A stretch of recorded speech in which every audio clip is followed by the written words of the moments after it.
Si vous souhaitez devenir freelance, vous devez comprendre que votre temps est la ressource la plus précieuse. Vous devez donc utiliser les bons outils pour vous aider à gagner plus de temps et donc travailler avec plus de clients. Et juste avant de commencer, si vous souhaitez devenir freelance WordPress mais que vous ne savez pas par quoi commencer, vous avez du mal à trouver vos premiers clients ou vous avez peur de vous lancer, vous pouvez suivre ma formation gratuite qui vous aidera à devenir freelance WordPress le plus rapidement possible. C'est le premier lien en description. Vous découvrirez par exemple quel est le meilleur statut juridique pour devenir freelance WordPress ou encore quelles sont les 3 erreurs à éviter pour trouver des clients. Le premier outil que je souhaite vous présenter, c'est ManageWP et ça permet tout simplement de centraliser la gestion de vos sites WordPress. Quand vous êtes freelance, que vous avez plusieurs clients et que vous devez gérer la maintenance, eh bien cet outil va vraiment vous faire gagner beaucoup de temps puisque vous allez pouvoir gérer tous vos sites WordPress au même endroit et faire toutes les mises à jour d'un seul coup. C'est un outil qui est gratuit, donc je vous laisse créer un compte et on se retrouve juste après sur le tableau de bord de ManageWP. Une fois que vous arrivez sur le tableau de bord, vous vous retrouvez ici avec vos sites. Là, on peut voir que moi, le site est déconnecté. Donc, ce qu'on va faire, c'est qu'on va ajouter un nouveau site. Pour cela, vous cliquez sur le petit plus en haut à gauche. Vous faites ajouter un site. Et là, on a juste à taper l'URL. Moi, je vais ajouter ce site et je fais ajouter. Ici, il va falloir entrer nos identifiants WordPress pour prouver qu'on est bien propriétaire du site. Et je fais add website. Donc là, le site est en train d'être ajouté à ManageWP. Voilà, le site a bien été ajouté. Maintenant, je peux retourner sur mon dashboard. Et vous voyez que là, j'ai un seul site. Et on retrouve pour ce site eh bien, tous les plugins qui sont installés, les thèmes. Et je vais pouvoir faire directement ici une mise à jour individuelle ou bien faire update all. Donc quand on a un seul site, ce n'est pas forcément pertinent puisque on peut le faire directement depuis le tableau de bord WordPress. Mais quand vous allez avoir plusieurs sites de connectés, eh bien, vous pourrez vraiment tout mettre à jour d'un seul coup. Si on va dans Overview, et bien ici, en fait, ça va cumuler tous les sites que vous avez connectés et vous pourrez mettre à jour tous les plugins ou tous les thèmes d'un seul coup. Et là, si vous allez dans Website, vous retrouverez donc tous vos sites. Moi, pour l'instant, je n'en ai qu'un seul qui est connecté, mais vous en aurez plusieurs.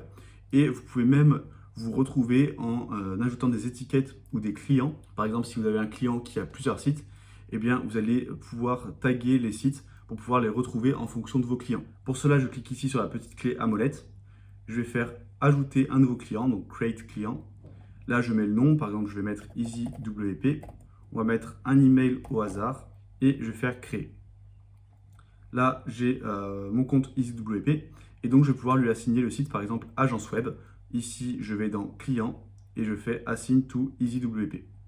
Là, je fais appliquer et là, vous voyez que maintenant, dans client, j'ai EasyWP que je peux cocher et je verrai uniquement ces sites. Donc ça va être utile si vous avez vraiment beaucoup de sites et que vous voulez vous y retrouver et trier par client. Le deuxième outil, c'est ce qu'on appelle un tracker de temps. Ça va permettre de suivre toute votre activité sur votre ordinateur et donc vous allez pouvoir optimiser votre productivité en voyant quelles tâches vous prennent beaucoup de temps alors qu'elles ne sont pas si importantes que ça. Et même pour vos clients, vous allez voir quels clients vous prennent le plus de temps, sur quel projet vous passez le plus de temps.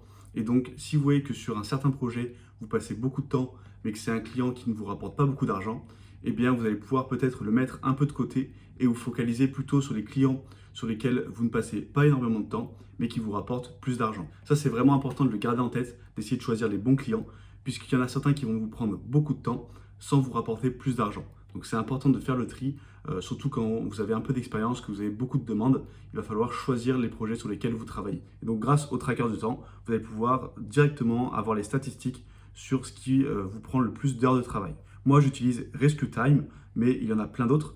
Rescue Time, à la base, il était gratuit, mais maintenant, il me semble qu'il est payant. Mais vous voyez que vous pouvez essayer pendant 2 semaines gratuitement. Et ensuite, quand vous êtes connecté, ça donne ça. Vous pouvez avoir vos statistiques journalières et ça sera trié par catégorie. Donc, vous voyez qu'on a business, design et composition, divertissement. Et on a certains sites qui ne seront pas catégorisés. Et donc ça, vous allez pouvoir les catégoriser vous-même. Là, si je vais dans plus de détails, Easy WordPress, par exemple, il ne sait pas ce que c'est, il ne sait pas à quoi ça correspond. Donc moi, je peux directement le catégoriser dans business, puisque c'est du travail. Donc là, je vais pouvoir aller ici. Ici, je clique sur le petit crayon.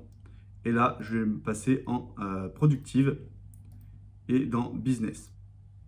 Vous pouvez également sélectionner une date particulière ou voir directement hebdomadairement ou mensuellement. Là, par exemple, si je fais sur monthly, ça va me cumuler toutes les heures que j'ai passées sur mon ordinateur et ça va me faire un résumé. Donc ça, c'est quelque chose que je vous conseille de faire, de traquer votre activité pour voir sur quel projet vous passez le plus de temps. Le troisième outil que je vais vous présenter, c'est InstaWP. Ça va vous permettre de créer des sites de test en quelques secondes, en 3 clics. Et grâce à ça, vous allez pouvoir tester des plugins, tester des thèmes, voir si certaines fonctionnalités créent des bugs sur un site. Enfin bref, vous allez pouvoir vous créer un environnement de test très facilement et ça peut être utile dans beaucoup de cas quand on est freelance. Vous avez juste à vous créer un compte en cliquant ici sur Try for Free.